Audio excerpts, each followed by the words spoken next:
I want to start off talking about the Seattle Mariners. They had an off night last night, and this weekend they get to prove, perhaps, that their 4-game sweep of the Tampa Bay Rays this past weekend wasn't a fluke. Is it possible? And that's the question of today's show. Confidence level. Scale of 1 to 10. 1 being, nope, not happening. 10 being, it's a lock. What are the chances that the Mariners have to actually win this weekend series against the Chicago White Sox? This is the first time that I legitimately am going into a series, and I'm putting some expectations on the Mariners' shoulders. Because I think when you do something like a 4-game sweep of the defending American League champions, that is something that deserves credit, and I think that gives you a little bit of gusto heading to Chicago this weekend. So, to answer that question myself, I'm actually going to give them a 6.82. Very specific. Why? You're probably thinking to yourself, Paul, I mean, do you know who's pitching for the Chicago White Sox this weekend? It's a murderer's row. You are not kidding on that. Carlos Rodon is on the hill for Chicago in this game where the Mariners will send out Yusei Kikuchi. Rodon is 6-2. His ERA, 1.83, which does not quite qualify for tops of the majors because he only has 12 starts this year. I think you have to have 14 or 15 to get there. It would be third in all of baseball. He is striking out 12.8 hitters per 9 innings. That also would qualify for third in all of baseball. Saturday, the White Sox throw out Lance Lynn. Not quite as impressive as Rodon, but he's 7-3 with a 2.14 ERA. Sunday, Dallas Keuchel for the White Sox, 6-2 with a 3.98 ERA. I covered him in Houston. He won the Cy Young in 2015. He has really good location. Not great with velocity. Very similar to Marco Gonzalez, so it's interesting that he'll be going up against Marco Gonzalez on Sunday. The Mariners send Logan Gilbert down on the hill. So honestly, the White Sox have the edge pitching-wise in every single one of the games this weekend. And look, the Mariners starting pitching, that's their best strength, right? Then factor in that the White Sox are maybe not a team that hits for power, but they have the 5th best batting average in baseball and the 11th best OPS in the league. So, I mean, they're going to be a tough out. They will be difficult to beat on the road to win 2 out of 3. But I still think it's going to happen. Why? First off, Chicago doesn't hit it for a whole lot of power. I like this Mariners defense. So if they're going to be slapping the ball around the yard, I feel like the Mariners defense gives them a little bit of an edge on that side. 25th in total home runs, the White Sox this season.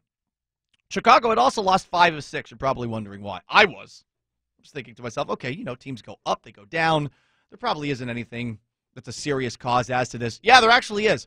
The White Sox are really banged up. In fact, they might be as banged up as the Seattle Mariners right now, dealing with a ton of injuries. Their second baseman, Nick Madrigal, is out for the rest of the year. Luis Robert, or Robert, bad with pronunciations, I apologize. He's second in the Rookie of the Year voting from last year for the White Sox. He's out with a hip injury. He's been out since May. Billy Hamilton, an outfielder. He has an oblique injury. Outfielder Adam Eaton. He has a hamstring injury. Outfielder Adam Engel. Adam Eaton, Adam Engel. Similar names. He has a tweaked hamstring as well. Jimmy Cordero, Jace Fry, 2 of the relievers, also out. They're banged up. And look, the Mariners are too. But with the way that they've been playing of late, and since, honestly, the big liability, the last 2 losses that they have had has been Justice Sheffield, who just has not been good. I'm feeling pretty good. Maybe I am naive in thinking that the Mariners are going to be able to build off of what they've done over that 9-game homestand. After all, they are going on the road. But, I mean, they've had 2 days off this week. I feel like that's going to give them a little bit of extra pep in their step, a little bit of downtime, sort of their bye week, I guess, after playing a bunch of games over a certain amount of days. I'm feeling good about this, but how are you feeling? 710-710 on the Mac and Jack's Brewing Company text line.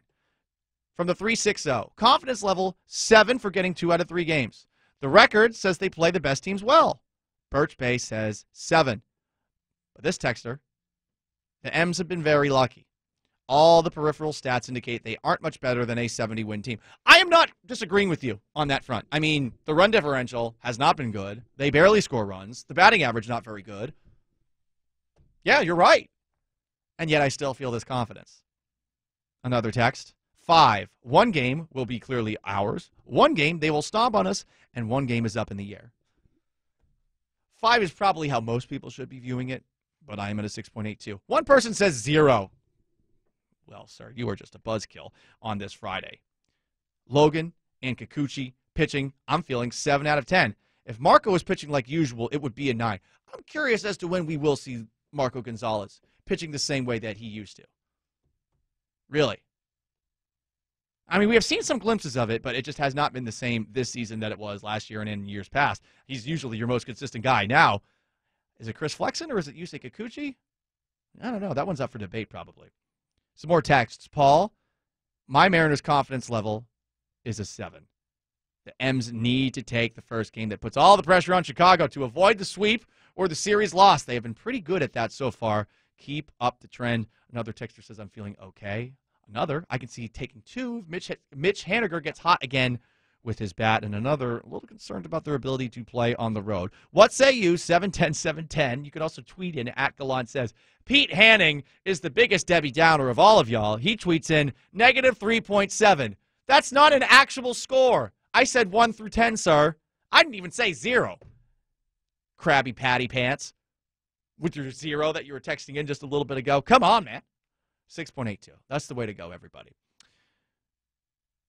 What will we be saying after this weekend? If they sweep the White Sox, I'm not expecting it. I'm not. But I will start being able to talk myself into the idea that the playoffs are possible. That does not sound like a really concrete statement, does it? I will start being able to talk myself into the possibility of. So, take that for what it's worth. But, I mean, you could start talking yourself into crazy things that save the Mariners. They, in back-to-back weekends, take down first-place teams. I think ultimately what's probably going to happen is they win 2 out of 3. If they lose 2 out of 3, I'm not going to be mad assuming that they lose in a noble effort. If they get swept, I'll be disappointed. There are actual expectations on their shoulders right now. I'm curious to see how they handle them.